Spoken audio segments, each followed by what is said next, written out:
What is up, everybody, and welcome to the Random Encounter Podcast, episode 144. I'm your host, James, and I'm joined by the Dress Fear Master, the dominant himself, Mr. Brian. Hello, everyone. Got that nice Metroid shirt. That is a dope Metroid shirt, I gotta say. Thank you. I like it too. I And liked it a lot, but it's like I have so many shirts, and it's like, do I really need another one? But then I kept looking at them like, yeah, I need another one. and we have the return of the fanboy himself, Mr. Phaneckswhy. What's up? Is that portable neck AC thing? I said AC Nice. thing, fan thing. That's what I meant. I need one of those because like all day today It's been fans hot. fan. Yeah, it's fans fan, Yep. right? It's been hot and I'm hot right now. Like my AC vent is like on that side and I just put it to lower the temperature. And I assume it's blowing air. I don't feel it. I'm like sweating. Well, you can't see it because of camera, right? But I am sweating and it's like hot. But anyways, we don't. I don't know. We're gonna have a lot to cover today because there's some mixed reactions that we have there. But there was some news that appeared after GamesCom. For those of you who don't know, we did do a live stream of the Kirby Air Riders Nintendo Direct, the Zillia reveal, and then we did Gamescom opening night live, which wasn't that great at all. But we're gonna go ahead and dive into those things. There's a lot of news that happened after opening night live. They came through more exciting news, in my opinion. So we are definitely gonna discuss that stuff. But before we begin, as always, don't forget to hit that like and subscribe button. Follow over on Twitch. Also, don't forget we do have the podcast on both Apple Podcasts and Spotify, so you can go ahead and hear just the audio version on those platforms, whichever platform you prefer. Let's go ahead and start diving directly into Kirby Air Riders. Did everybody here watch the Kirby Air Riders Direct? Pieces. Okay. So I'm gonna give my first thoughts there while you guys gather your thoughts, because this is a game that I never played. I never played the original Kirby Air Riders.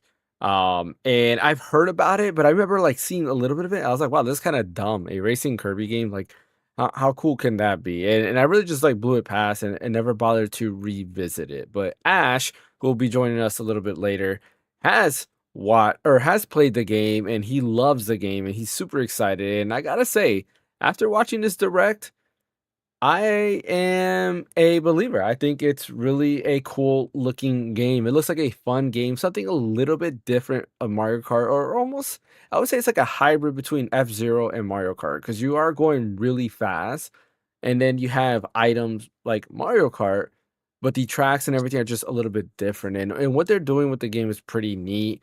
I love Sakurai's presentation. Like the way he presents and talks is just pretty awesome. He's a bunch of different things. He's charismatic, so like you listen to him, you're really like in it, listening to the stuff that he does. He's very knowledgeable on just game design and everything overall. If you haven't watched his YouTube series that he's had on his own personal channel, where he goes over game development, it's really really good. It's a lot of great information.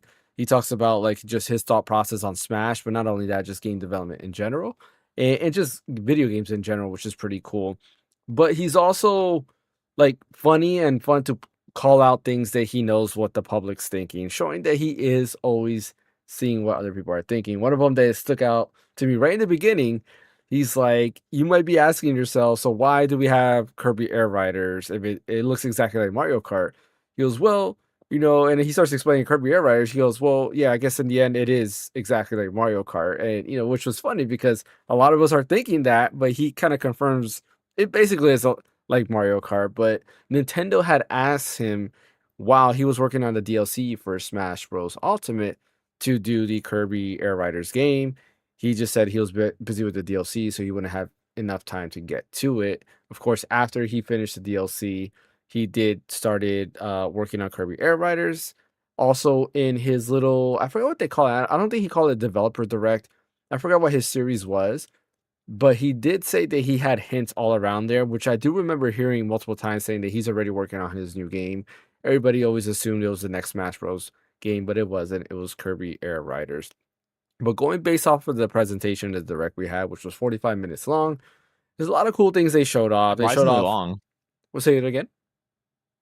Surprisingly long, by the way. Yeah, surprisingly long, and compared to another showcase that we In-depth. watched that same day, it was a lot more exciting, I would say. Like it had my Long and attention. in-depth.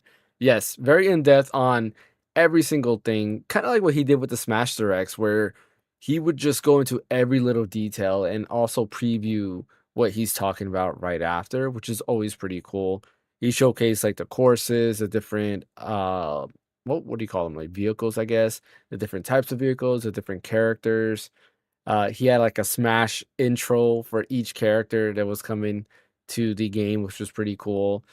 He kind of like previewed music, which is nice. He went in depth on like the music process on how he had this like water, like beach type of level, which is pretty dope. And saying that most of the times you hear that you think of like Latin American music, but it's not. He went a different approach when it came to the music design for that level. He showed off, I believe it's called, I forgot the name of it, City Run, I think it's called, where it's kind of like a battle royale. I think he mentioned 16 people at once.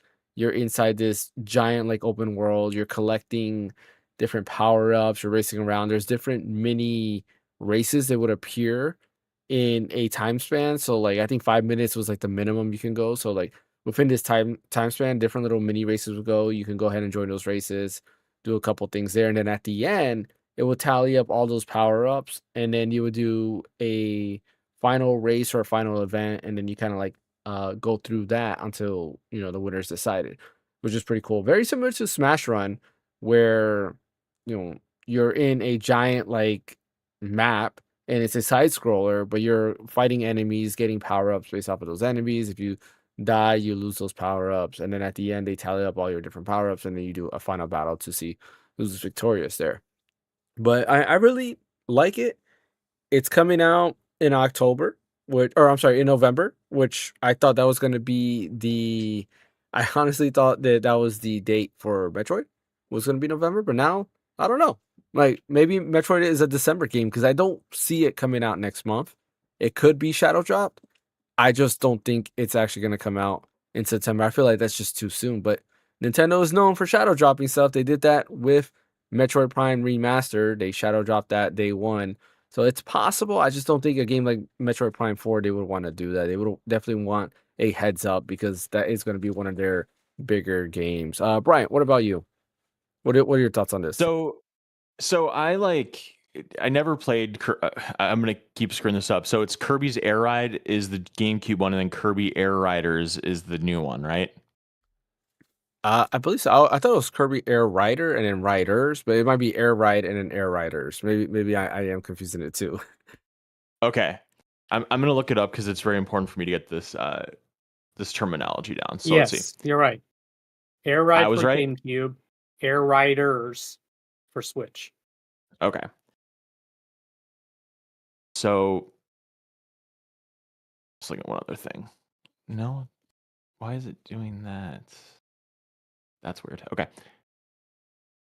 Oh, okay. Anyway, so I never played the original because honestly, the reviews always kind of put me off for it because like all the gaming magazines I read back in the day, or GameSpot and all that stuff, they kind of really gave it middling reviews, and I wasn't in a position when I was a kid to just like buy a game that was anything less than like really good, just from like a monetary standpoint. So I never really gave it a shout because it wasn't good enough for asking my mom to buy it for me or whatever.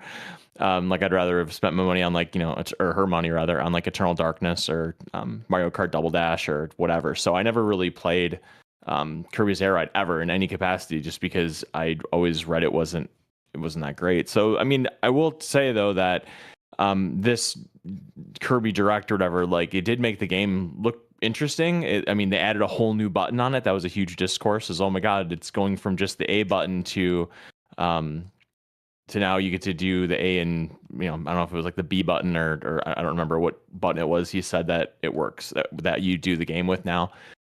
Yeah, I mean, like if the quality is there like it was with Smash Brothers and stuff, and if like they can bring it up to that level and it's like a really solid racing game, or I guess they don't even want to call it a racing game, they want to call it like a battle game that has like racing elements or something like that, Like, yeah, I'll definitely give it a shot. I'll probably pick it up or whatever, but I'm not pre-ordering it or anything until reviews come out because that game, it's going to really depend on what the kind of consensus is surrounding it before you throw down the money. But I mean, the track record of Sakurai has been stellar. The software that Nintendo's released for Switch and Switch 2, that's first party. Well, I guess technically it'd be first party.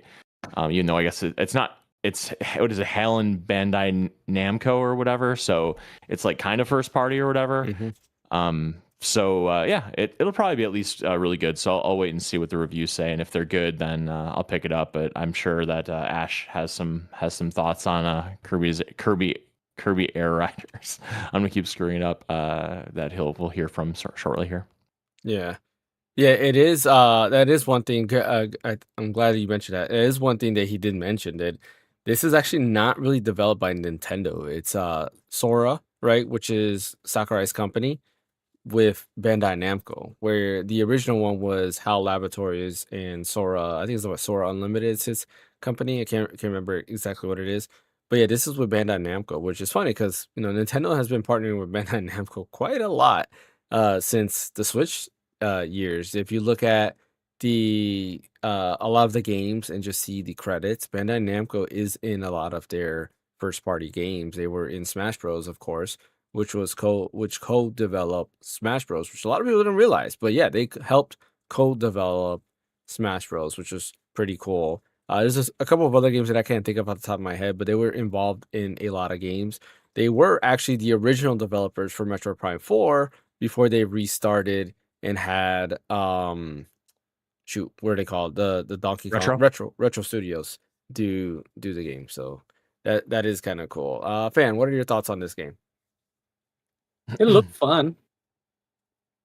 Like, I thought it was just like, again, I never played Kirby's Air Ride.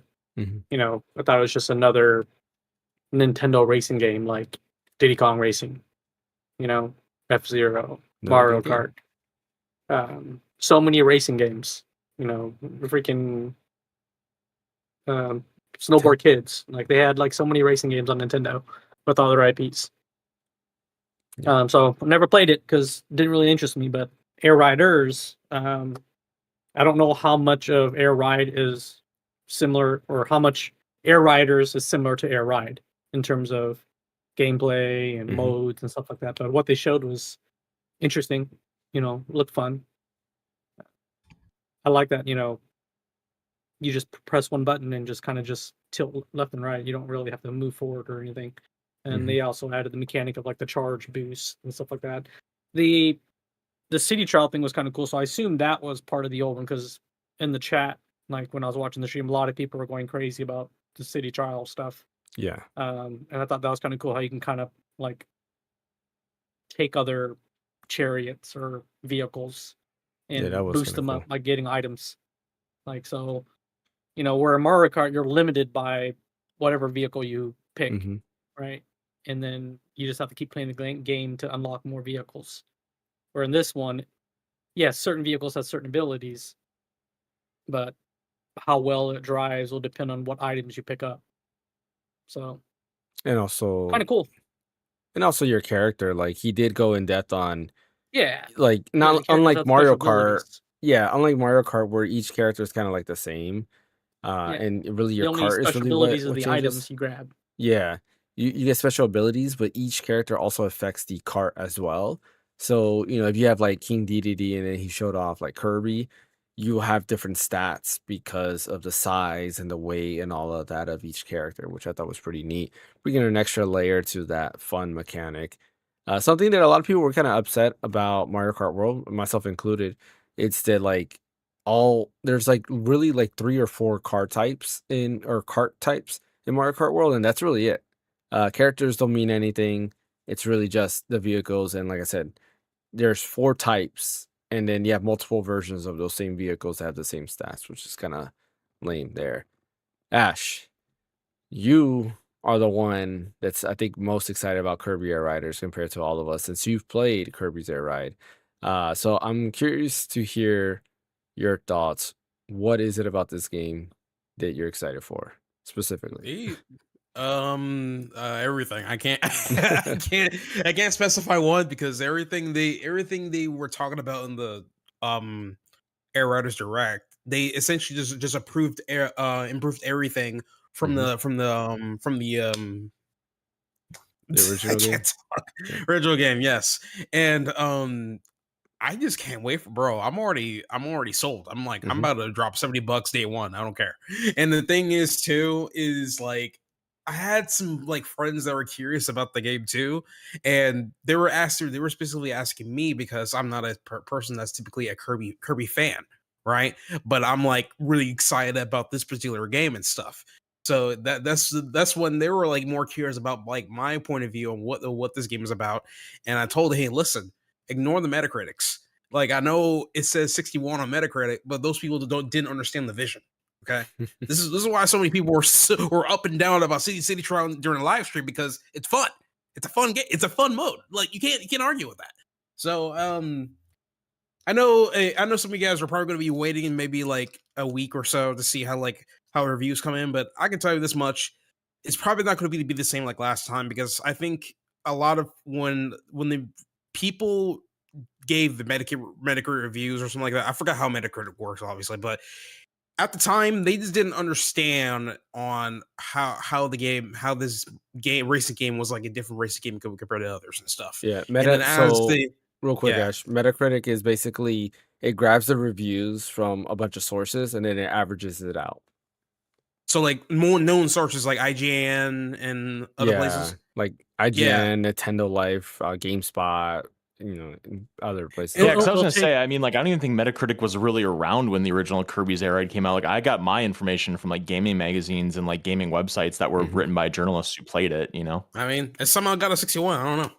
So I mean, yeah. So like my thing is that like it's weird for me to say this is that like I know a good amount of people want to rely off of like review scores, which you shouldn't.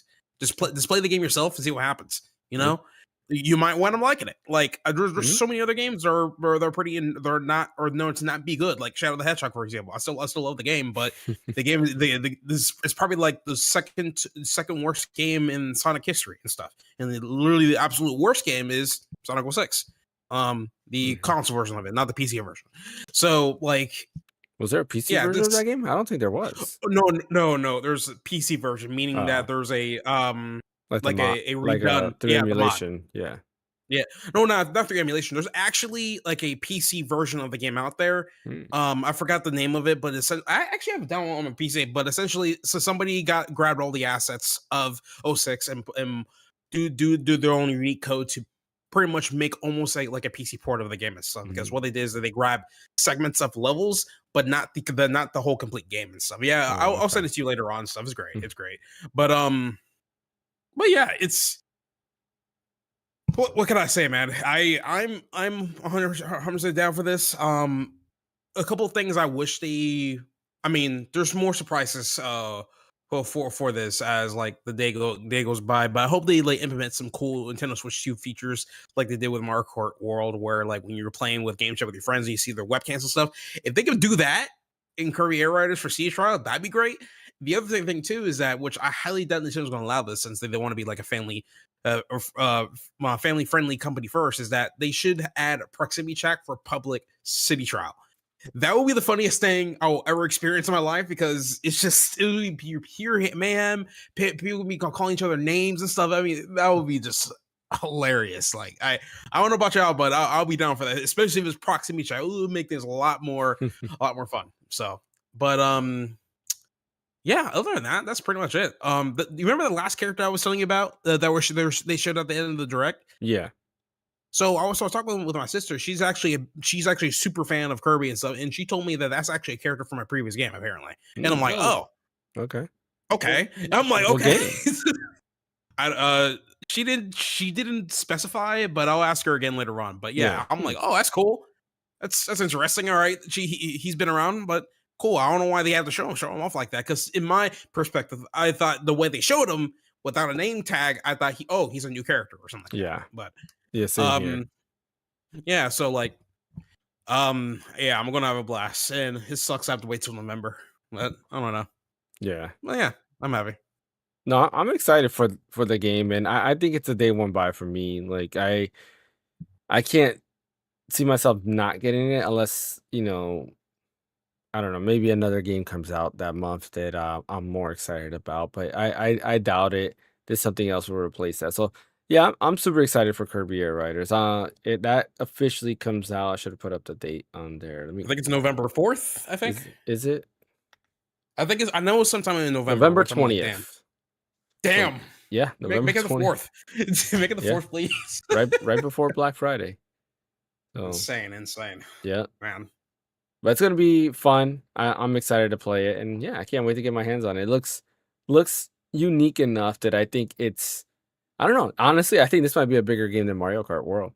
I think this might Same be here. a lot more fun. But Same we'll here, have to man. wait and Same here. see. Yeah, we'll wait and see how that goes.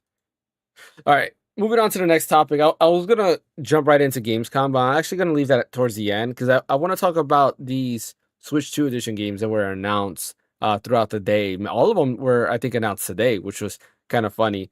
But I really want to talk about it. Starting off with the one that I'm actually the most excited about because we talked about this at the Gamescom opening night live 2 days ago, where I was kind of bummed out, and that is Trails in the Sky first chapter. We were talking about how there is no Switch edition of this game, and then this morning they released that there will be a Switch edition of the game. It's $1 upgrade, but it's just weird because apparently they're not selling the Switch 2 edition of the game like by itself. Meaning whether it's digitally or physically, you can't buy it by yourself. You have to buy the Switch 1 version and then pay $1 for the upgrade. I don't know why that's the case, but like if you look on Nintendo's website, it's not available to purchase. I've looked at their press release and the wording that they use, which is Gung Ho is the Gung Ho Entertainment. They're the one that are, I guess, publishing the game. I guess you could say their wording makes it sound like they're not doing a standalone version of the game, which I don't care, right? I will buy the Switch 1, but they were saying like, yeah, you can buy the Switch 1 Collector's Edition, and of course just pay the $1 upgrade to get the Switch 2 version. But I'm super excited for this game. Like I was listening, a demo drop is available today on PS5 and PC. The Switch version of the demo is not available yet, which was kind of weird. I thought it would, come out sometime like right now, but it's still not available. I don't know since we've been talking if it's available, but at least as of before this podcast was being done or after we hit the start streaming, the demo is not available on Switch yet. But yeah, I'm excited for this game. Is anybody else going to pick up this game because this is the first in the Trials or the Trails series, and I've always wanted to get into the series. It's kind of like what's the word I look for, like intimidating because there's so many games. Yeah, and I didn't know where to start, but everybody's saying this is the first game they made, and this is the perfect entry point. It's of course it's the first game, so I'm excited. It's true. I started playing that game so many years ago. I haven't completed it, of course, but with this coming out, I probably is going to do like a fresh restart and this play the remake and make instead of finish the OG. Or and once maybe I'm done with the remake, I might just go back to the OG and complete that as well. But at first I wasn't, and I told you this in the Gamescom stream, is that I wasn't gonna get the one for the Switch because I mean if we're only gonna have a Switch 1 version and no upgrade path to Switch 2, I might as well just get something off PC or something like that. But since they have this now and they only asking for $1 for an upgrade, sign me up, damn, like let's go. So yeah, I'm extremely excited. Can't wait for this. When is it gonna come out again? This comes out September. Oh, it's gonna release this here. Yeah. Oh crap, that's next month. That's insane. September 19th. Oh, that's insane. So we're gonna get for September. We're gonna get Hollow Knight Silksong first on September 4th, and then after that, then we're gonna get Trails of the Skies on the 14th, 19th. You said 19th. Yeah. So I'm just like, wow, it's already looking stacked, man. It's great. I love it. So. Brian, at least it's $1. Yeah, $1 upgrade. Are you guys gonna pick that up too, Brian and Fan? I don't know, maybe I've never played it before. I know you just mentioned it's like the first one or whatever, but those games I hear are just like incredibly, like they're like kind of like Persona and like how in depth they are and like how far it goes with like characters and relationships and stories, and it seems like a very imposing series to pick up. So I don't know, maybe we'll see, but that just screams to me if I got into that, that's just like one more thing I'm gonna have to invest like 150 hours into after I'm about to finish Death Stranding 2 on the beach. Like right now, that seems like the last thing I want to do. No, I get you with that. What about you, Fan? I mean, probably not right away. Just I got too many games that I need to finish. I hear you. So I guess me and Ash are the only ones that are looking forward to it. Like honestly, the battle music is amazing. Just while setting up all of this, I was playing the battle music to the remake because, of course, you know how people are. They right when the demo comes in, they start uploading all the music to YouTube. So we'll listen to the So wait, music. how does it sound? Because I haven't heard the remake battle music. Is it better than the OG, or do you think it's about the same? It's hard. There, how can I put it? The essence is the same, but it's different enough because they use certain like different instruments in certain parts that I don't know. Like part of me likes the original version a little bit more. So I see. it's Okay. it's kind of weird, yeah. And the original version or the battle music, there's I think 4 different variations because they've done the battle music a few different times. But the one for Mhm. the original game, I still think it's a little bit better. But I do like it's close enough that it's still really, really good, right? It's not like some of the remixes in Final Fantasy VII, like remake, I would say, for example. I think the PlayStation 1 version sound a little bit better. This is not a case of that, right? Where sometimes they remake a song and it kind of loses its essence and kind of what it's about. This is not what's happening here. So I'm excited. I'm excited to play it. Like I've been debating, like, do I play the demo right now on PS5? But it's a prologue demo and it carries over your progress to the full game. So I'm like, I'll just wait for the Switch demo, but then at the same time, I want to play it already. The combat looks pretty neat because I haven't seen anything about it, and I decided to check it out today to see what like people are saying about it. And from what I'm getting, I don't know if this is accurate because, like I said, I haven't played it. But from what it looks like, is you can choose to play it as an action RPG or as a turn base, and it's Oh, just that's yeah, different. it is. That's It's drastically different. totally Okay. different. And it's Yeah. like you can do physical attacks on an enemy and beat them. Or what happens if you press square, you change your tactics and your fight style changes to turn-based. And then you just do normal turn-based combat. That's interesting. Yeah. Yeah, that's really, really interesting because Yeah. I don't think that existed in the OG at all. It was just It isn't. it It's was just turn-based. That's turn-based. it. Yeah. And it kind of seems like Yeah. it's an Yeah. evolution of what kind of like ReFantazio had, right? Metaphor ReFantazio, where you can do action or like turn-based. And it seems like it's similar to that, Mhm. except that you can fully do action or fully do turn-based, depending on that. So that's what kind of like really got me excited. I was like, man, so you're telling me that like maybe if I get bored of doing turn-based, which I never will, but maybe I just want to breeze through these enemies, I could do action. Like that is dope. So I am super excited to play this game, and I think everybody here should play it. It's gonna be I think it's gonna be a great game. I'm excited to play it. Just be careful, James. Just be careful. Yeah, I'll Because be careful. once you go in, you know how many games are in the series, bro. I know. And I'll have to you wait. beat it, once you beat it, you want more. So you want to go for the sequel, and you love the I'll sequel. have And to you're like, wait damn, for the what? remakes of all of them. Then that would help me not jump to these That'll games. be your limit. That'll be your limit. That's fair. That's Yeah. fair. Okay. All right. The next game that I wanted to talk about is East 10 Proud Nordic. Bryant mentioned this in the chat. That is coming out in 2026 for PC and Switch 2 over here in the West. Funny enough, like it seems like there won't be a PS5 or Xbox release on this At specific least right version. away. At least right away, yeah. They specifically said just Switch 2 and PC. The neat thing about this game, which is probably going to be a day one pick for me, is one I did been wanting to try this. We talked about it before.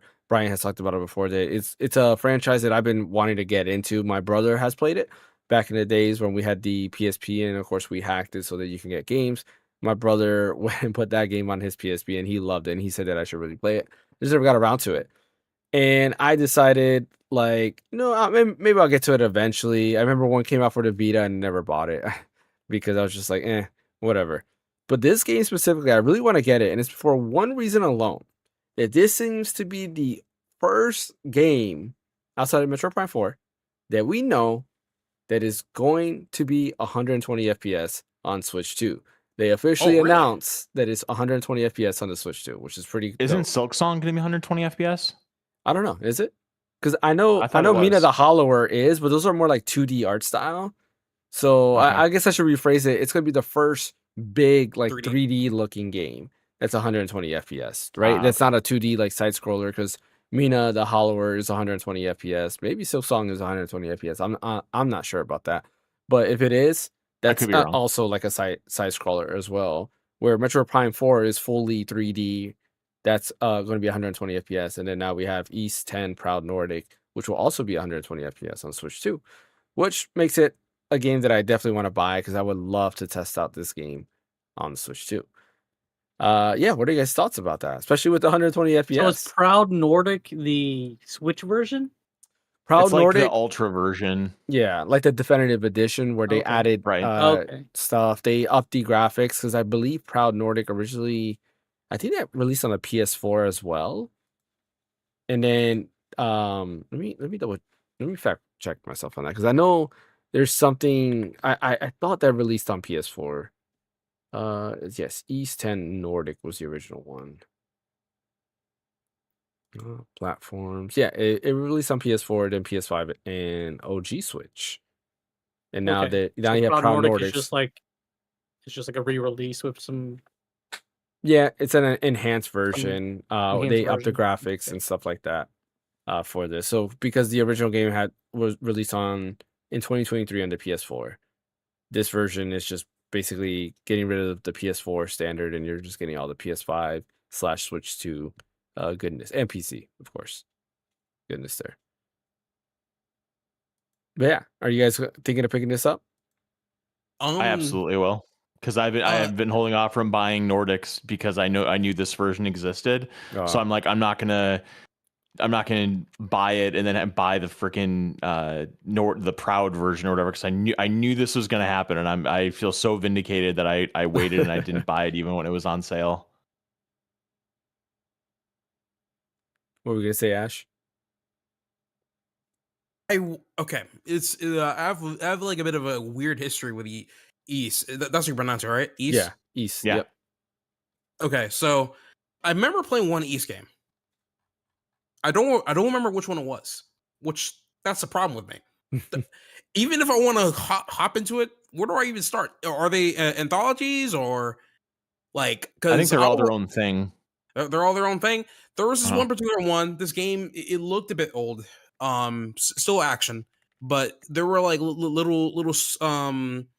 16-bit sprites were running around in like a 3D isometric plane. I don't know which one this one is though. Probably one of the first three. Yeah, probably one of the first three, and like I don't remember owning it either. I don't think I have it. I think I was playing off of somebody else's computer. Oh, wait a minute, what the heck? Oh, okay, all right. I think the one I played was East Origin. I actually do have that. Okay. Oh, you got it on PC? Yeah. E7. Okay, hold on a second. Let me double check my thing. Okay, East Origin I owned. E7 I never played. That's what I thought. Somebody else in my Steam family bought East Nordics. Okay. Okay, so you're saying that the Switch 2 version is coming out later, but Nordics is still available right now for you to get from Steam, right? I believe so. Yeah, it is. Nordics is on Steam. Okay. It's just not the Proud version. What's the Proud version? Like, what's that about? It's like the definitive edition. Yeah, enhanced like graphics, frame rate, stuff like that. Oh, okay. And the Switch 2 version is going to have all those enhancements too? Yeah, it's going to be the Proud version. Yep. Oh, I see. I didn't know that. Okay. Because right now that's only been available in Japan, and now it's coming out here. Yep. Okay. That makes a lot of sense. But yeah, and now I'm looking at the images for East Origin. Yeah, this is definitely the game I played. I'm probably gonna later on re-download this one and try to go through it. This will be a nice Steam game for me to play. Steam Deck game. So Why not? But yeah, once I at least play and beat one of them, I might just get the Nordics one for the Switch too, and I'm pretty sure I'll have fun with it too. So. But yeah. Yeah. Funny enough too, both of these games are both by Nihon Falcom, which they continue to make games. I just feel like they definitely fly under the radar when it comes to the West, but they still release these games in the West. And I don't know. I just think it's kind of cool that they are doing two big Switch 2 releases over here in the West with some what seems to be great. We don't know yet what Trails in the Sky is gonna have in terms of performance. Like we know it's gonna have enhanced visuals and frame rate. That's all they say. But we don't know if it's gonna have 120 FPS or not. But it'll be kind of cool if it does, because then that would be another game that has 120 FPS. Fan, are you gonna pick this up? Probably not right away. Mm-hmm. I know I played a Yeast game before. I haven't beaten a Yeast game, but I played it. Played the whichever one was on the Vita. There was a couple. There was Sounds accurate. Memories of Cell something, which I think is 7, maybe. Let me see, because I'm all Lacrimosa of Dana. I played that one. Yeah, and then I think 8 is also So Memories of Celceta, and I think 8 also is on the. You said 8 is on the Vita, right? As well. Yeah, 8 is on the Vita. I don't remember. As well. Okay. Oh, they have a game called East versus Trails in the Sky. Interesting. That's crazy. It might have been Origins, because I think that's the one that looks like East Origin. Almost sprite characters. Like that one came out on the Vita as well. As said, PS4, Vita. It also came out on Xbox One. Interesting. I don't remember. I'm trying to look through here to see which one is the one for PSP. I don't see a PSP one. It might be a re-release of the first game. Nope. Wow.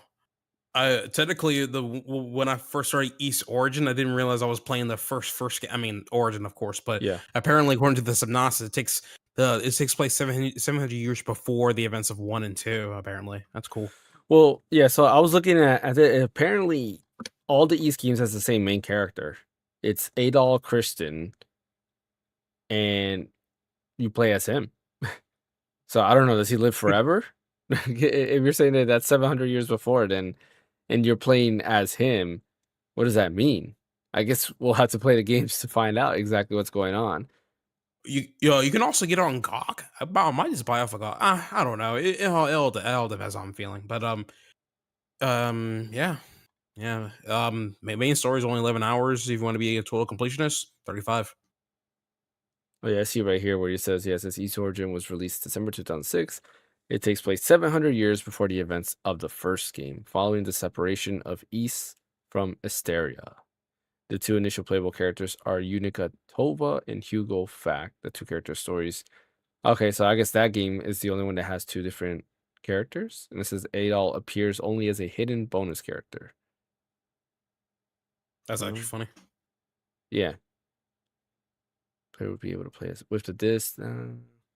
Yeah, but then I guess all the other games you play as him, and I assume it's pronounced Adol. I don't know. It could be Adol. I don't know. It's just one letter off from somebody that you don't want to say his name, which is kind of funny. Oh yeah, PSP East 1 and 2 Chronicles. So that was the PSP one that my brother played. Cool.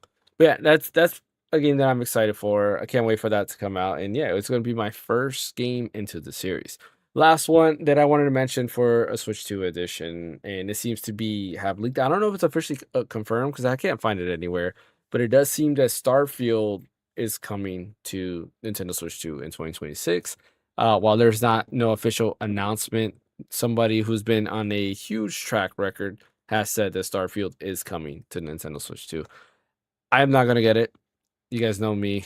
Unfortunately, I'm just not a big Bethesda fan, so it is a pass for me. But for those who want to play Starfield on Switch 2, then cool. You're gonna get a Switch 2 version of Starfield. Not for me. Anybody here excited for that? don't really care. I mean, when I was doing my internship at this one spot, I had a mentor of mine that was like really about hype about Starfield, and when it came out, bro's enthusiasm just plummeted, bro. Yeah. So yeah. Yeah. Well, I guess all you Starfield fans, you should be excited. I unfortunately we're just not the podcast for Starfield, so that's not our cup of tea here. But I will tell you what's our cup of tea here, because we're gonna go into some Gamescom news and let's talk about the thing that was most exciting about Gamescom for me, and that is Resident Evil Requiem. And till this hour, well, maybe not to this hour, but still, there is quite a lot of things coming out for Resident Evil Requiem. Has everybody saw the gameplay and all that stuff that's going on? No. Yep. Yeah, you haven't seen it? Okay. Brian has. How about you, fan? Oh my goodness, you guys! I started watching. So I was streaming the Gamescom, right? Mm-hmm. And then it was like, we're gonna show Resident Evil Requiem, and then an ad showed up, and then it like completely skipped ahead. I'm like, what the hell just happened? Like, because I was watching, I wasn't watching it live, so I don't know if like for whatever reason YouTube just like went from where I was at and just like jumped to live, so I missed that whole section. Well, I'll say the Gamescom stuff you didn't miss much of. It's the stuff after the fact. So a lot of people have uploaded videos of like the demo. They have like live capture of the demo, and it looks amazing. It looks way scarier than I thought. Like definitely scarier than Village, because Village, in my opinion, wasn't that scary. I think Resident Evil 7 was a little bit scarier, especially that intro area. And then once you start getting the weapons, you were kind of cool. But this thing looks creepy. The monster that they showed that's following you and it's kind of like stalking you around there is straight up terrifying. When you first see like the gameplay I saw is like she's holding a lighter for a light, which I mean the amount of light that it's giving off is crazy. Like must be some like supernatural lighting. But anyway, it's a game, right? I shouldn't base that off of that. But she's holding up the lighter and then she goes towards this entrance and then you just see this giant hand just go like this and her face comes out and I'm like, holy cow! Like what is this coming out? And yeah, right away I was like, this is going to be a day one buy. It was of course going to be a day one buy, but I think this is a game that people will be scared of for sure. I highly recommend you guys watch that trailer. It's a great trailer. Brian, what were your thoughts on that? Did you see that same trailer as well, or not trailer, but like gameplay? Yeah, I think so. I also saw the thing like where she gets like a dresser thrown at her or something like that. Yeah, that freaks her out. Yeah, people are kind of saying that it's kind of a nice change of pace because she seems like truly frightened, which I think when you're playing, I mean, Ethan Winters, when you played as him in 7 and 8, like he wasn't like a Chris Redfield macho type, but he kind of went confidently into the night because he was trying to save his wife and then his daughter. Yeah. So the mentality is kind of different when you have someone that is kind of, I don't know, it's just not as like scared and just kind of like moving forward because he's forced to. Whereas this, she seems like genuinely terrified, and I think going into her role as a player, I think that kind of adds some degree of vulnerability when you're playing that can make things even more scary. Mm-hmm. I think that they're taking the right messages because arguably the scariest part of Resident Evil 8 Village was the part with the dollhouse. That was the scariest part easily for me. I think for most people, because like after that you go to the factory and that's not really scary at all. It's and all maybe you have a there. couple. Yeah, it's all action based, so it's not as scary. But that part at the dollhouse, like that's where stuff is really scary in 8. And then in 7. I would say 7 scared me a lot more than 8 did, just because you're in the house and it's just very close proximity to everything. And I know I've mentioned it multiple times on the podcast, but there's this part in 7 where you go into the basement the first time and it's just so dark and it's like it's hard. It's hard for, even though I've platinumed it, like every time I had to go back and do that, like it would always scare the crap out of me. But yeah, I mean, Requiem, it's just so funny to think about how where Capcom was with Resident Evil at one point. Like you had Resident Evil 6 that a lot of people consider not good at all.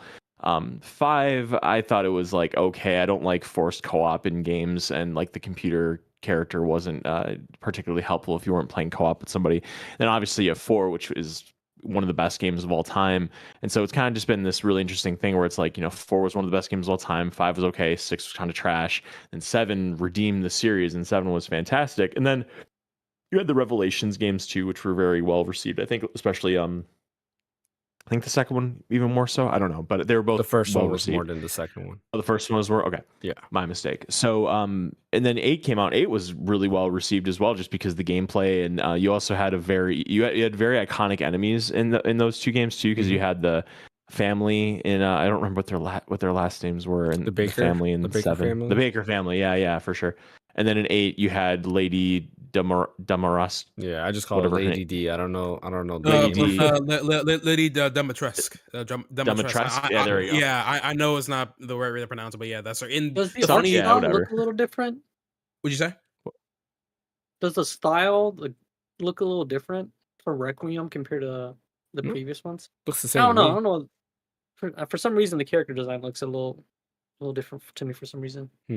Yeah, this is the same to me, because a lot of people thought she was Rose. And you're playing as a girl in the game. I'm kidding.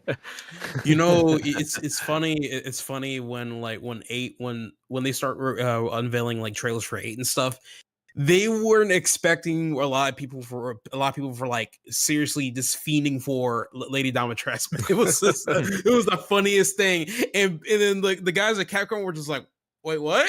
Like, what do you want? And then so they took advantage of that hype and just kept replaying the same trailers with Lady Dimitrescu. Was so funny to me, man. So yeah, to me, yeah, it was. I think that was one of the fun times with Resident Evil, because man, people were just being horny over a tall chick, bro. It was crazy.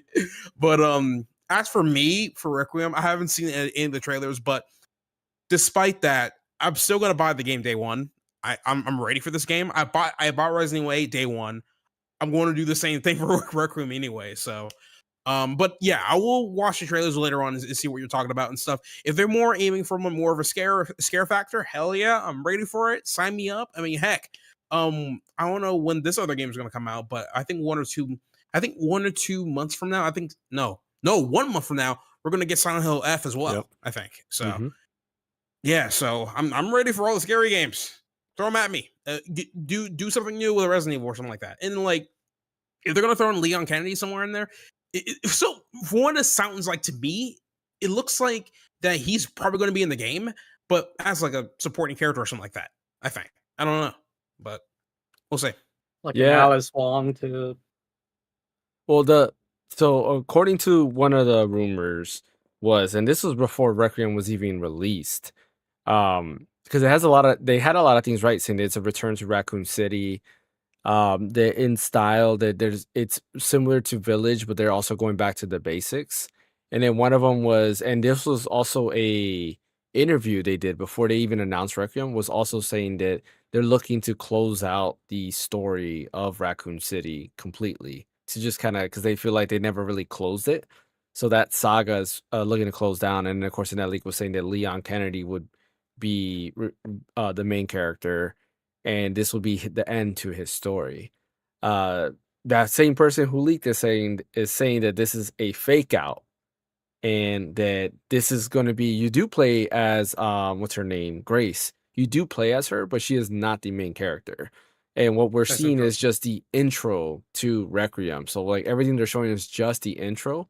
And then later on, where you go into Raccoon City deeply and everything, that's when you're back as Leon. And it's basically going to end his story where he started, to close out that kind of thing. So I wonder if they're going to do like a similar style to 4, where you have, Leon as the main guy, and then you have to watch over what's her name again?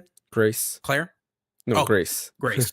Yeah, Grace. And it'll be interesting to see if they go down that route and stuff, because for one thing, it already sounds like that she's already useful when it comes to like holding certain things, unlocking certain puzzles and everything like that. It'll be fun to see if they go down that route, because I mean, based from what I remember at least from the first trailer, at that point in time, it looked like all the events already happened, and the guy asked her to recall on what happened or something like that.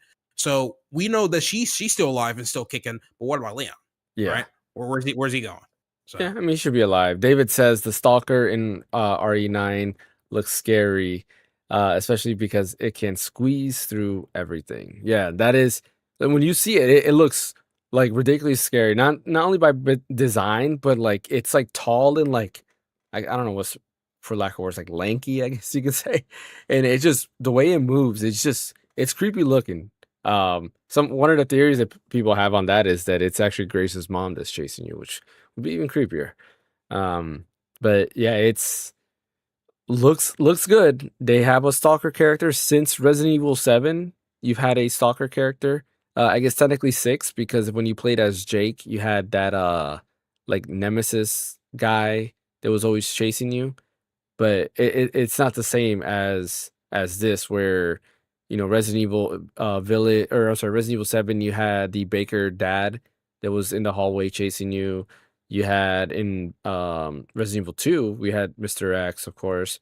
Resident Evil 3 remake, we had Nemesis, of course, and then you had Village, which had Lady D in the first portion of the game chasing you. So the stalker in this game is just that. So yeah, I'm excited. It'd be cool if they if Leon is there. I hope they also bring Claire back, because like unfortunately, like, Claire's only been in one other game. No, I lie, because it's been 2, Code Veronica, and then of course we had Revelation. Oh yeah, so actually, no, Leon already has 3 games. I lie. So Leon has 6, 4, 2, 4, and 6. Mm-hmm. Yeah, so Leon already has 3 games. So technically speaking, I guess you could close him out there. But Leon is the most popular Resident Evil character for. Is everybody's favorite character Leon here? Probably. Nah. No, who's your favorite, Ash? I like. I don't really have a favorite per se. Mm-hmm. It's. I have like 2. It's like a tiebreaker. It's like either between Ada Wong or Albert Wesker. Yeah. Well, we know Wesker's dead. What about you, Fan? Do you have a favorite Resident Evil character at all? Not really, because I'm not like a huge Resident Evil like fan. I haven't played all the games. I'll play some every now and then. I'm not a big like horror gamer guy. Mm-hmm. I hear you. Like, I don't like to get jump scared. Playing Resident Evil, the new Resident Evil 4, like it got too much for me. Oh, that got you? Oh, no way! Yeah, no 4's way. not that. Yeah, 4's not that scary. Like, no, 2 is definitely scarier than 4. I was like under like the freaking house, creeping around in the dark with a flashlight. I'm like, yeah. Okay, but that was it though. That was it though. That was it. After that, it gets more actiony and there's a lot more light. If anything, just play the OG4, right? There's way it can't scare you. Well, they can't scare you with that game, at least, But there was one particular thing I remembered from the Resident Evil 7 demo portion, because I think they changed a lot of stuff from the demo to like to the main game. Mm-hmm. So in the demo, right, when you're walking up the stairs, right, there's these mannequins that are just standing there. Mm-hmm. You remember what I'm talking about? I remember that, yeah, bro. They use the oldest trick in the book where you walk, they just follow you. And then when I noticed that, I immediately shut off the game. I shut off. I was like, I'm not having those games whatsoever. No. And then when I came back to the actual game itself, they removed it. I was like, thank God, I can play this game. Remember the demo? The demo was It was not a demo to the actual game. Well, it was a demo to it was its own separate. It was its own separate thing, separate story. Yeah, because remember, you're these guys who were trying to film a horror movie, and they went inside there because I think they lost somebody or something. So they went inside the mansion, and then like they each started disappearing one by one, and then you're trying to find them. Because the whole time that in that demo, I think it's the little girl. I forget what her name is. She's the one that's doing all of that. Oh yeah, I know the one that was I think she was the old lady in the end. I think, if I remember correctly. I think so. Yeah. Yeah, because she was the one that made them all go crazy into that. David says that RE4 is not that bad, but Resident Evil 7 is scary. Yeah, 7 is definitely scarier than 8. 8, just I would say the beginning part is scarier. Then after that is Village, which 7 is kind of the same thing, but I feel like comparatively, 7 is just scarier, more scarier than Village. Excuse me, in general. And then you have. I think it's. Go ahead. It's because in 8 you can escape to places, where in 7 like you are stuck in that house. That is true. Yeah, because there was a lot of hiding spots in 8 too, and it also did better sound design in my opinion. So it was positional audio was a little bit easier, where you can tell where she was walking and when she was in front of you and not, which was pretty cool. I gotta get back to Village because the third person mode is there, and I started and I just haven't continued playing it. So I definitely have to go ahead and finish that. But yeah, I'm excited for Requiem, and we'll wait to see if a lot more comes in and if Chris actually is, or not Chris, I'm sorry, if Leon is actually the main character. I was gonna say that my favorite characters are Chris and Jill, the OG, like the dynamic duo, right? Whatever you want to call them. They're my two favorite characters, and I think it sucks that if Leon gets a send off, and then I feel like they did Chris dirty. He just became the action guy. Like I don't know. They could have done better. I don't like what they did to Chris.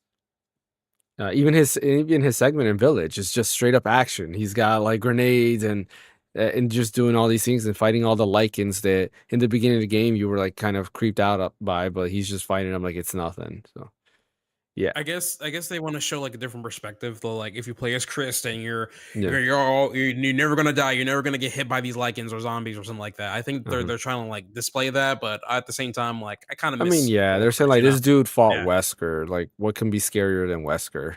Like a superhuman being that had like superpowers. He knocked down a boulder with his bare fists. Yeah, which that was one of the references in the Village, which was funny. So yeah, that's true. By the way, the little girl's name in RE7 was Evelyn. That's what I thought. Okay. Evelyn. I forgot what her name was. Yeah. All right, moving on to the next game. The game that everybody seems to be talking about, and it was the highlight of GamesCom opening night live, I think for all of us. And that was the Lego Batman Dark Knight trilogy. I thought it looked great. It's basically the Arkham verse combat, like the whole gameplay mechanics, but you're playing through was it Batman Begins, The Dark Knight, and The Dark Knight Rises, to those movies, which I did not know. I found that out today. That's exactly what it was. I don't know how I missed that during Gamescom. How'd you miss that when freaking the Bane Lego freaking says, "I was born in the darkness"? I thought they were just referencing he said the line movies. from the movie. Yeah, and then he steps on a Lego piece, which is hilarious. Yeah.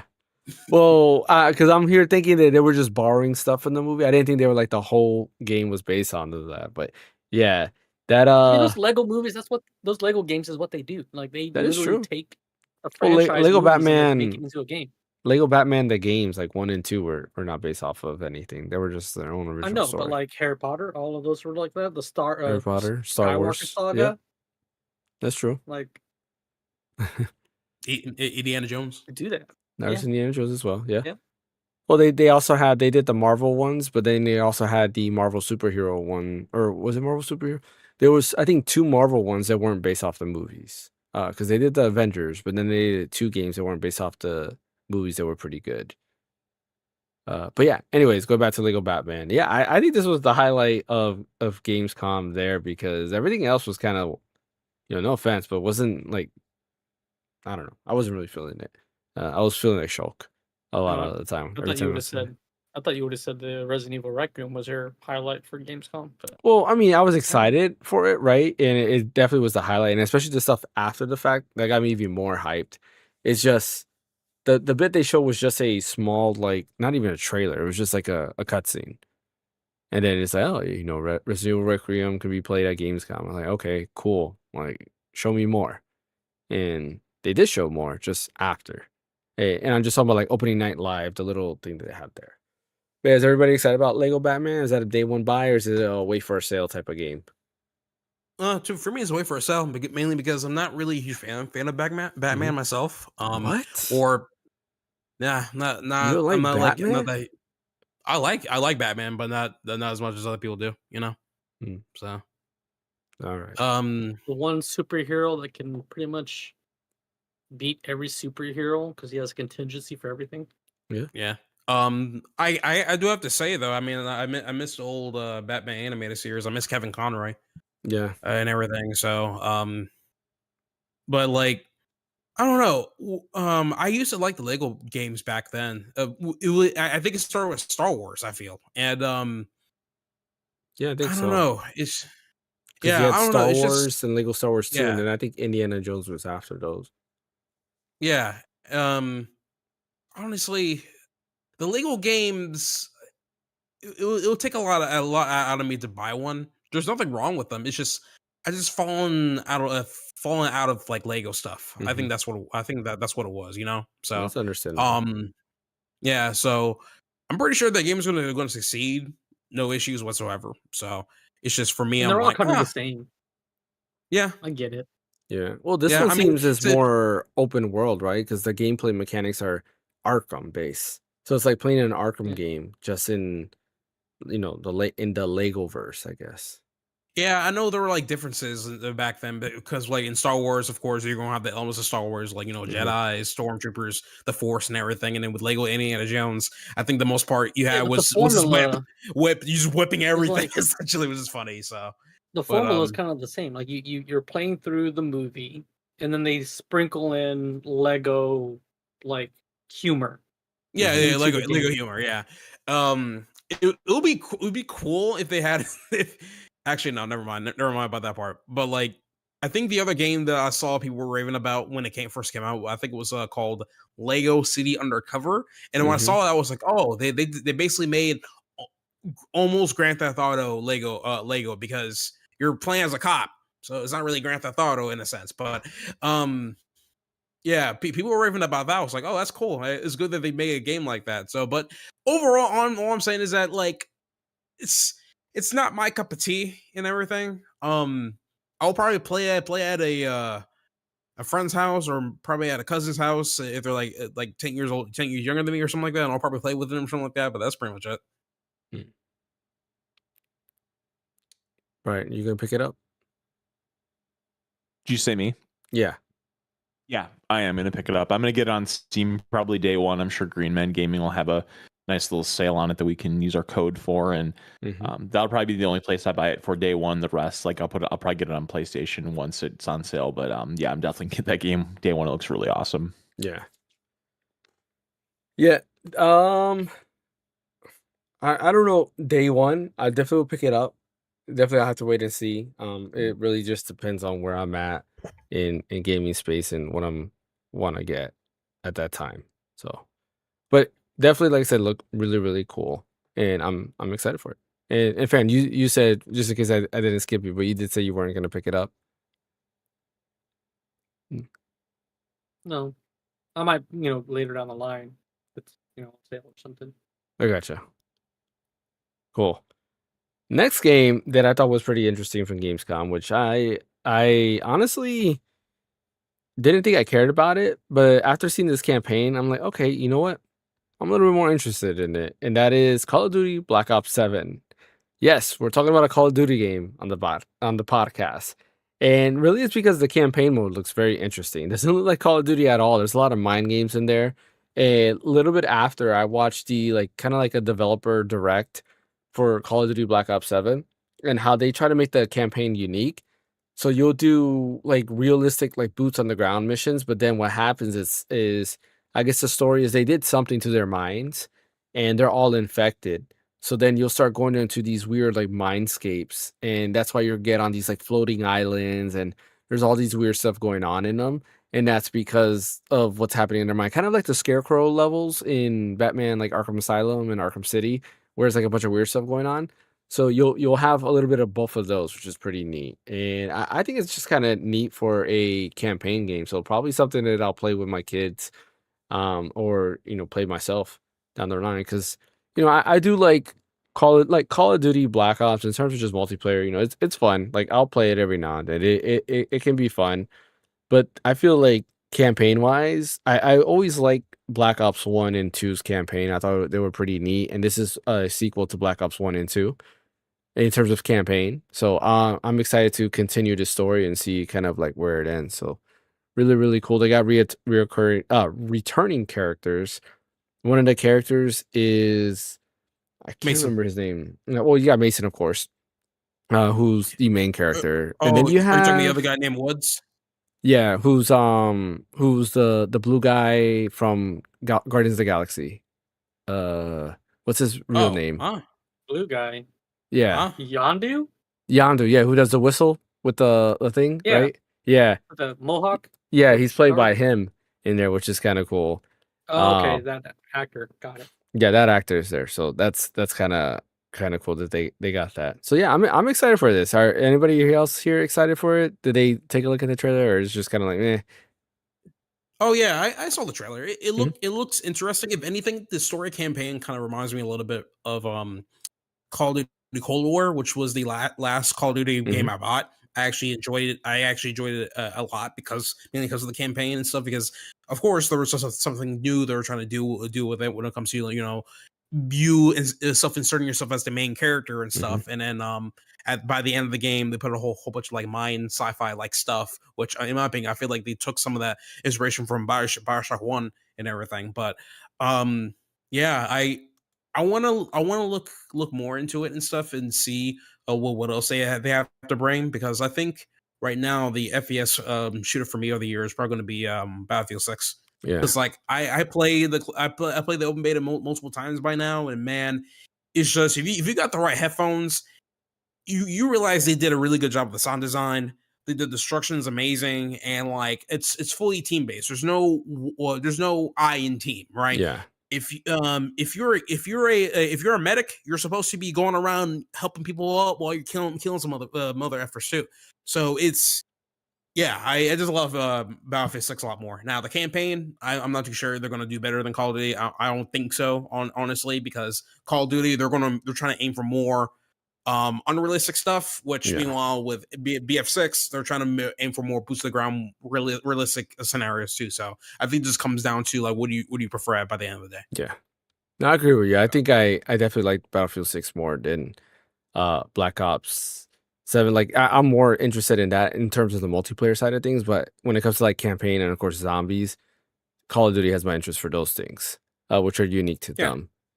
Were you gonna say something, Brian? No? Okay. Not really.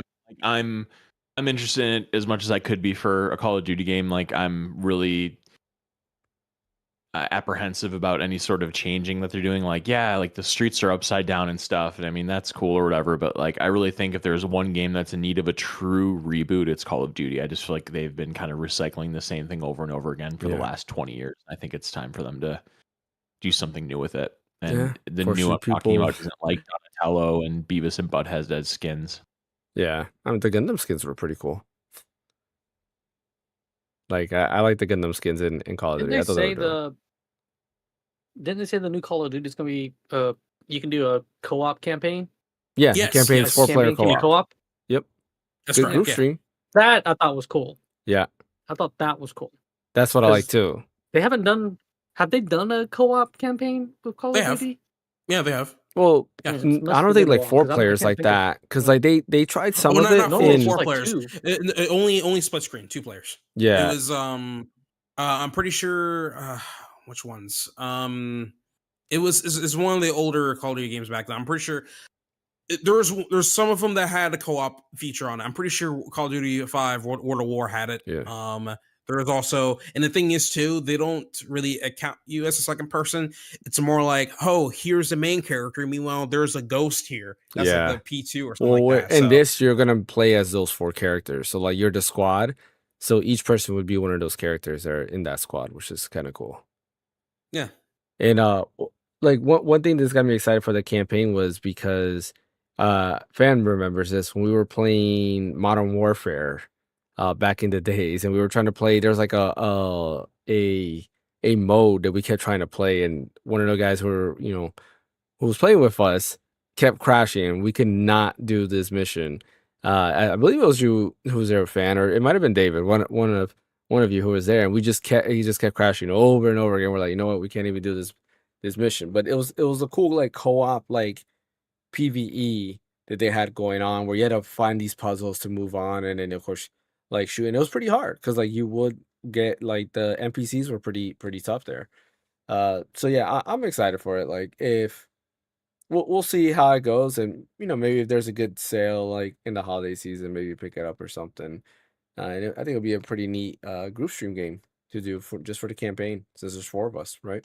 That'd be pretty neat. I'll tell you this. I'll tell you this much: if they can make a huge comeback with like the writers that they had back then, like I would say like Black Ops 1 and 2, and then let's not forget Call of Duty 4 and then Modern Warfare 2. If we get those same writers, then I feel like they can make a huge comeback with the campaign. But I feel like nowadays, not a lot of people are trying to focus on the campaign for the game. Is more for just multiplayer aspects. But I want like even like investments in both modes and stuff, right? So try to get at least the single players to buy your game instead of just the multiplayer people, you know. But I feel like one of the most fun moments, one of the most like intensive moments I remember from Call of Duty is the ending of Modern Warfare 2. And if you remember this, you get quote unquote backstabbed, and then later on, not backstab, you get stabbed in the chest, and you're on the ground as your comrade is fighting the main antagonist, and then you have to keep mashing the A button to like literally take the damn knife out, which is unrealistic because if you take the thing out, you're gonna bleed out faster. But once you take it out and stuff, then you have to use your left toggle to aim at the knife and aim it for his head. I thought that was awesome. That was the most military thing I ever seen in my life, and I'm like, man, I wish that they can bring that back. And then I think a friend of mine was also telling me another ending, a cool ending in Call of Duty where this actually came from Modern Warfare 3, where apparently this guy was like in some sort of building, right, and he was trying to escape from something, and what happened is that the building was about to collapse, and he hopped into this helicopter. And then as he was in the helicopter now started like swerving him about to crash it as well. So he had to jump out of that. And then once he landed somewhat safely, and like everything was like crashing in front of him and like fire blazing around him, he decides to bring out a freaking cigarette and start smoking. I'm like, what? You know, it's just I like those kinds of things, right? So I just wish. I really hope they can bring back those kinds of writers for these kinds of games, because I feel like it's just you're bringing out the most fun out of them. Another cool example is in Call of Duty Cold War, or actually better yet, in like they brought back the composer that did the music for Black Ops 1 and 2. Not sure for other games, but they brought back that same composer to do the same music for Cold War, which I was like, damn. That lobby music sounds so freaking banger. It wasn't normal military like lobby music. It was just upbeat, trying to get you ready to play the next match and stuff. I like that a lot. I'll probably send you like a link to the song, James, to let you know what I'm talking about. But that was so good. I was like, wow, they actually brought the big guns. So hopefully they do the same thing for the new Black Ops game that's coming out. You know? Yeah. No, definitely. That we'll have to wait and see when Black Ops 7 comes out. Later on this year. I don't know if did they give a release date? I'm pretty sure. Oh no, I don't know. I thought they did. It's called Black Ops 7, right? Yeah. Black Ops 7. I should have made sure they had a release date for that. Oh, November 14th. What's November also 14th. coming out November 14th? So, another November game. Yeah, but is there another game that's coming out the same day as this one? Not that I know of. Kirby's the 20th. Oh, I was about to say. I was like, oh, bro, wait a minute. Okay. Yeah, Kirby's the 20th. Got it. All right, cool. Moving on, gonna try to finish these last few pretty quick. Hollow Knight Silk Song comes out September 4th. Anybody excited for that? Is it a day one buy for anybody? It's probably not for me a day one buy. I need to finish. I still haven't beaten freaking Hollow Knight. Okay, so everybody, we're all the same way.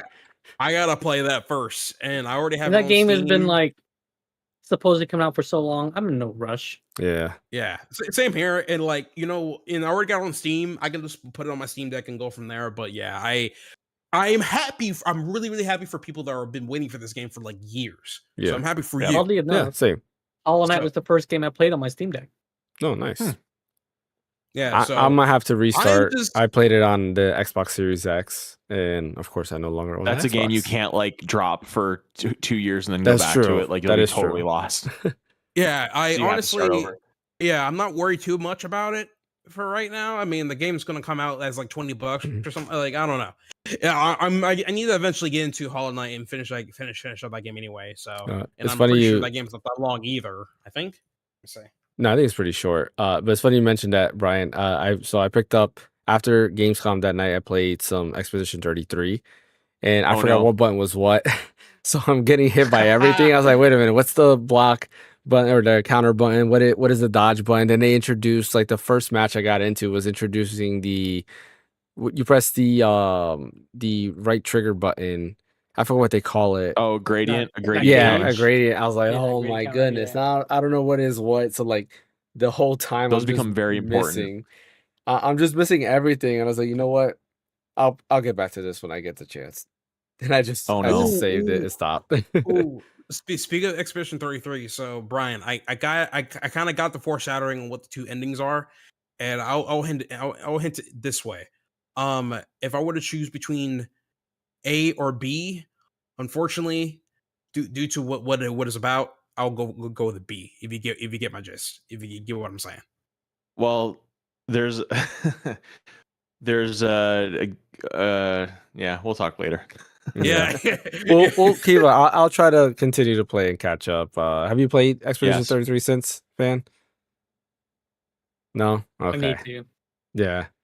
I'll try to catch up, slowly but surely. So we'll see. I'm gonna give it another chance before I get rid of my ROG Ally. But speaking of ROG Ally, there is the Xbox ROG Ally X that was previewed. We do got official prices. It looks like it's $549 for the base model, and then the Xbox ROG or ROG Xbox Ally X, whatever it's called, the Xbox version of this ROG Ally. We'll just say that. The Ally XX. Yeah. The X version will be $899. What do you guys think about this pricing? Like, it's basically the same price as the ROG Ally X. So and it's more powerful, right? Yeah, is it more powerful? It's more powerful. Well, on paper it is. It has the Z2 Extreme, but so that's it. What's the difference between the base model and the Xbox One? I think because we're going from like five something to like 8 something. They're both Xbox models. The difference is one is a standard Ally, the other one is the Ally X. Yeah, the Ally X has the. Go ahead, Fan. The white versus the black model. So the white model is your entry level. It's going to be like how when they came out with the Ally initially, they had the like extreme and the regular version. Yeah. Right. Okay. So this one's going to be kind of the similar. This will be technically it's still I think it's still Z1. It doesn't have the Z2 architecture. It's still the older Z1, but the Ally X Xbox edition will have the Z2. So that explains the bigger price jump now. Mm-hmm. Okay, but there's other things too, like not just that. There's the screen resolution is different on the entry model. I think it's like it's not 1080. I don't think it's 1080. Probably 800p or something like that. I thought it was like maybe 800p or 720. I know it's a lower model. I don't think it has the same battery either. I don't think it's an 80 watt-hour battery. Let me see if I can pull up the specs real quick. Yeah. But yeah, there's a huge difference, and I get why there's a huge difference based on the price between the two. But me personally, if Microsoft releases like the software for that, just how like Steam released Steam OS, so now you can kind of like load it on anything. Like I'll keep my Ally X and I'll just load that on there so I get that extra couple gigs of RAM. So the ROG Xbox Ally, and then there's the ROG Xbox Ally X. The Ally has the AMD Ryzen Z2A processor. But it's basically a Z1 based on like the compute units and stuff like that. Yeah, the X has the AMD Ryzen AI Z2 Extreme processor. The regular Ally has 16 gigs of RAM at 6400 LPDDR5, 24 gigs of RAM on the X with LPDDR5X at 8000. 1 terabyte for the X versus 512 for the regular. They both have the 1080p 500 nit 16:9 display. Both have 120 hertz FreeSync Premium. And then the battery's different, right? I'm pretty sure 80 watt hour versus 60 watt hour. on the regular Oh man, I Ally. bet that 60 watt hour one's gonna drain in like an hour and a half. Yeah. Yeah, 100%. Yeah, 100%. It's not great. What's interesting is the X has a USB 4 port where the regular Ally does not. So that's interesting. Yes, they do like an eGPU or something. Yeah. Yeah, and it says it supports eGPU. Yeah, that's really it. I've in the preview event. Is it HDR? Let me go back to the display. Where's the display at? It doesn't say HDR. Is it screen OLED? Okay. Oh no, It's not OLED. No, it's No, it's not LCD. OLED. Damn, rest in peace. Yeah. Okay. But yeah, going back to that, like they did. Oh, look, it says boost beyond with XG mobile. So now there's Thunderbolt XG mobiles that they're making. Interesting. It's gonna have a 1590. So you know that's gonna be like $10,000 or something. Oh, that's fun. Yeah. But yeah, one thing that they showed off in the preview is that they are using AI to kind of like they're coming out with a new version. It's similar to FSR, but it's different. That's going to be used on this unit using their AI, and basically it's going to have like a better like smoothing, like upscaling effect that goes together with FSR, so that it doesn't look as kind of like weird, which is interesting. But they said that that feature is not coming out till later on, later on in after it comes out. They didn't say exactly when. They just said later on it's coming out. I will probably get it. I think the $899 price is super high.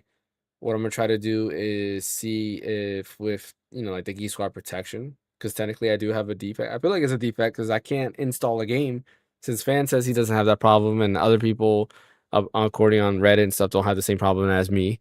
I think it's some type of defect that when I install a game, it takes like again, how big did I tell you the file size was? Like 2 gigs or whatever was the update file for Expedition 33, and it took almost the whole GamesCom for that thing to get done. Like that's ridiculous for something that small. But yeah, if it's a replacement like eSwap protection, then hopefully I can just use whatever I pay for there and just have to pay the difference for the Xbox or ROG Xbox Ally X. How about you guys? They've done tests to like for comparable. Was it the AMD 395 or whatever, the mobile GPU APU that's out, and it's basically the Z2 Extreme based on like specs and stuff like that, and there's not like a huge performance bump.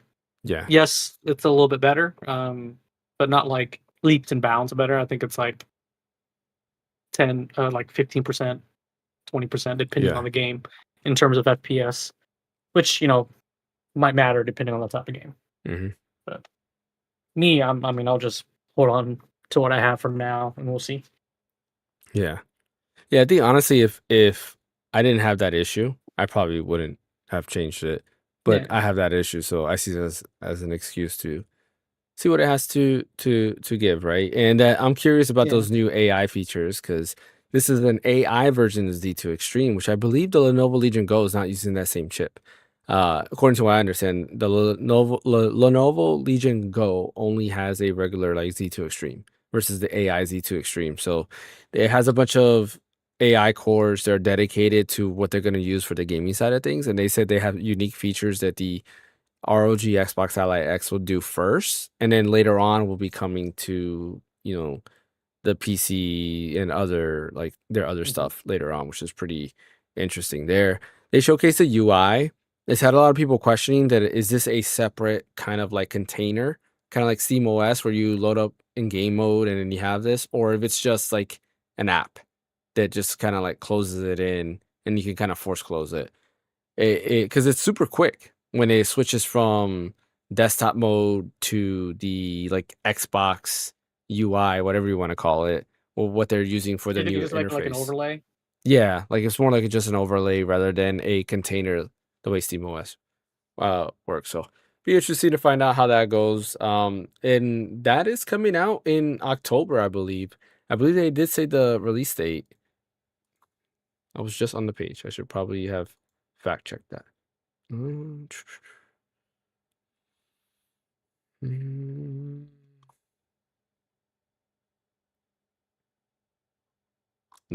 Doesn't say. Yeah, it doesn't say release date. I thought they confirmed that it was October, but I could be wrong.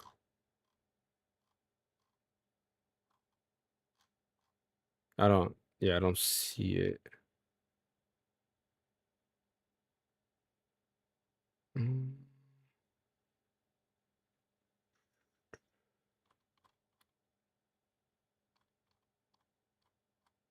Yeah, sorry. I'm trying to see if it does say something, but it doesn't. Oh, they have a new version of Armory Crate coming to this one, so that's gonna be interesting. It looks a little bit. That's what I'm hoping. cooler. Like Microsoft will release the image, right?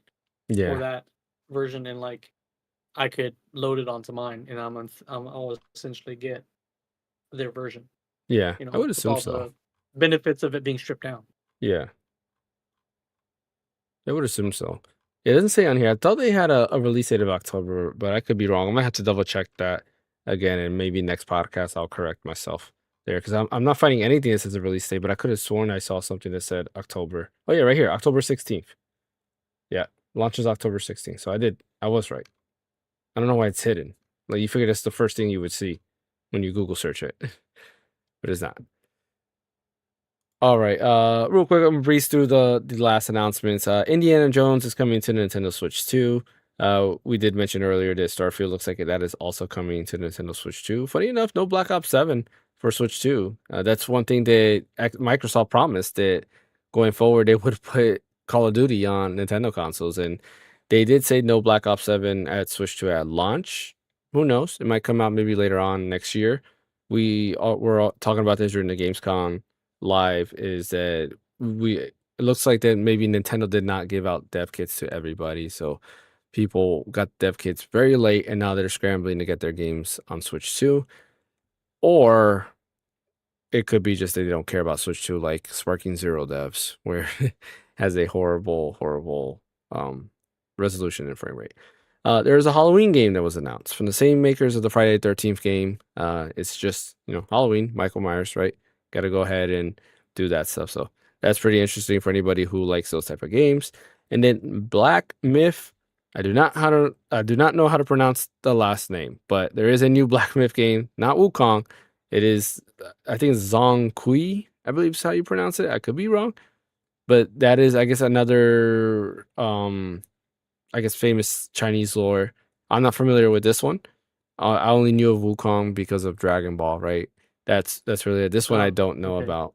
But yeah, another Black Myth game was announced there. So yeah, if you know about that lore, it's more of that.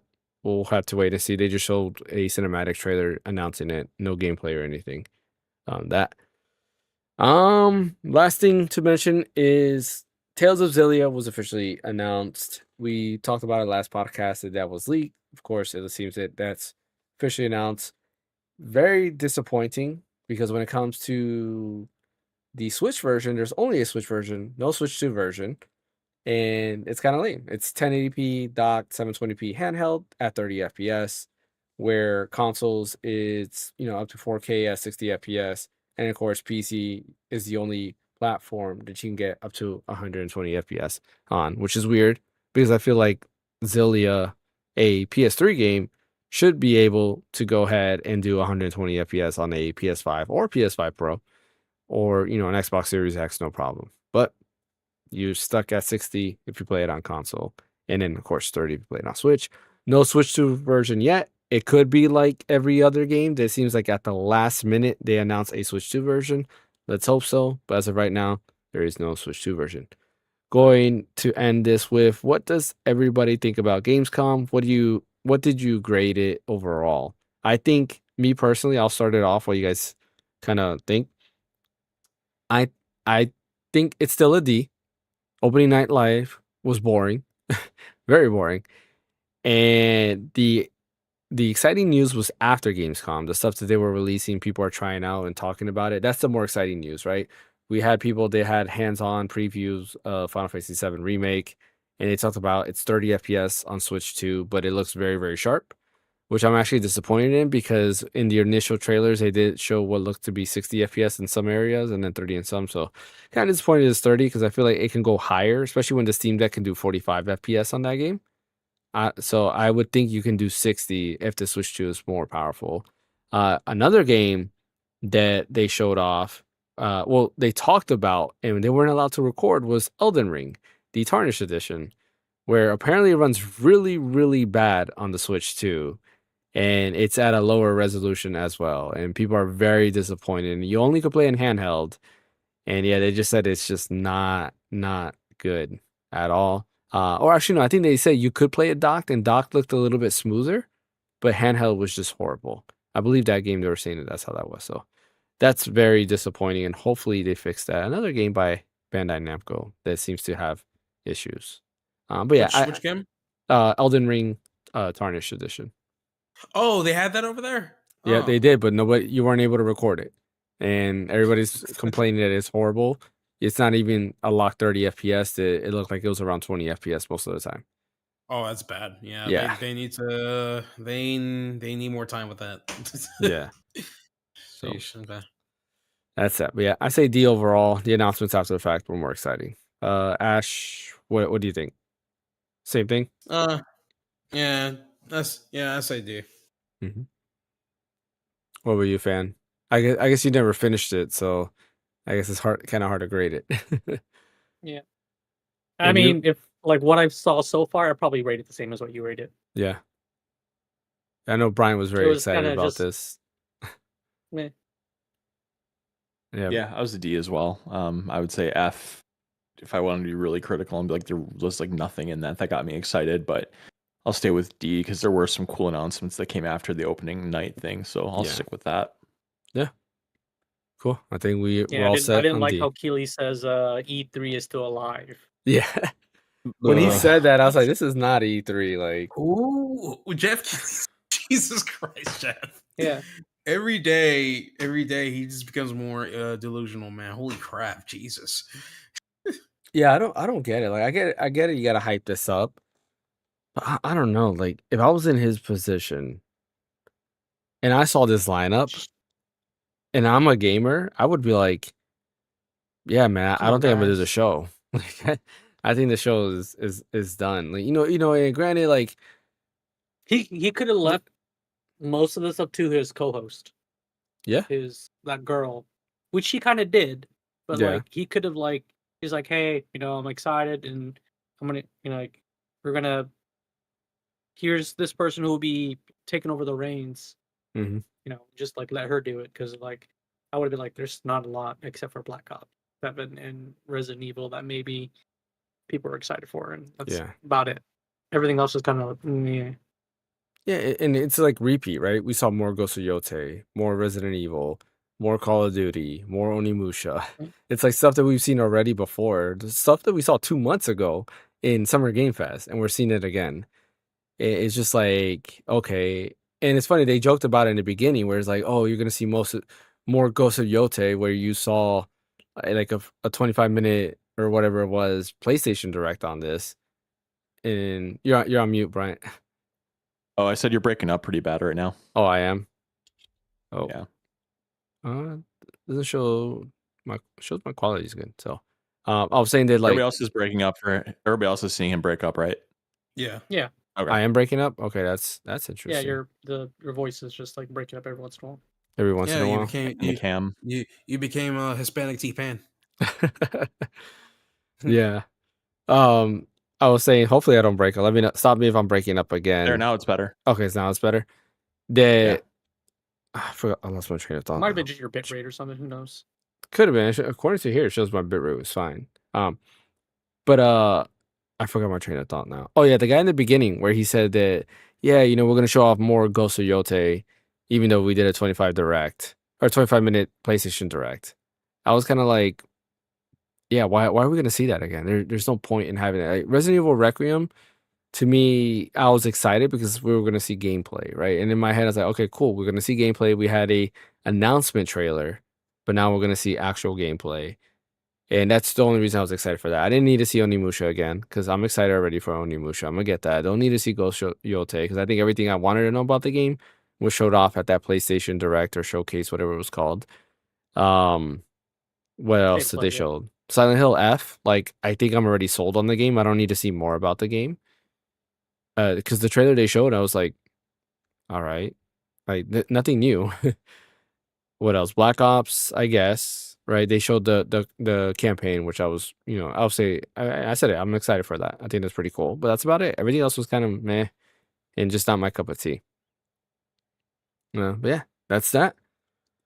Alrighty, we are gonna end the podcast here as we've hit that 2-hour mark there. I appreciate everybody for joining. As always, don't forget that like and subscribe button. We will be back tomorrow with, I guess, a group stream. We got to figure out what we're gonna do tomorrow, and then of course next Thursday we'll have the podcast. Again, as always, don't forget that we do every time we do the podcast, we try to talk about what's the latest news. If we don't, we'll probably like add in a mini game and then talk about a couple different bits and pieces. I'm trying to get some fun topics and kind of like put them away to the side for moments where we don't have news, because I feel like the next few weeks we probably are not going to have a lot of news for quite some time, because usually the weeks after a big event like Gamescom is kind of like dies down. So we'll have some other fun topics to talk about, maybe like our favorite RPGs or I don't know, like something. We'll figure that out. Bryant, where can they catch you at? I'm at red_so_deep on Twitter. What about you, Ash? You can catch me at as a story on YouTube. And Fan? You can catch me at Phaneckswhy at all the socials: YouTube, Twitch, Blue Sky, X, Twitter. And I gotta say, and of course you can catch me here, but I gotta say, this is the first time in a while I feel that we were able to do a whole episode of just nonstop like news. And I still missed out on certain things that I purposely left out, because it's like we were only gonna have the time of everything. So I just kind of highlighted pieces that I thought were exciting. Those are the big pieces I think you hit for the most part. You didn't want to talk about Busby 3D? Oh man, I can't believe you forgot about good old Bubsy. Yeah. Like that's the one that everybody wanted to talk about, right? But yeah, I thought so too. I thought this was the highlights that we could talk about, and go from there. But anyways, thank you, Fan. Thank you, Ash. Thank you, Brian. We will catch you guys next time.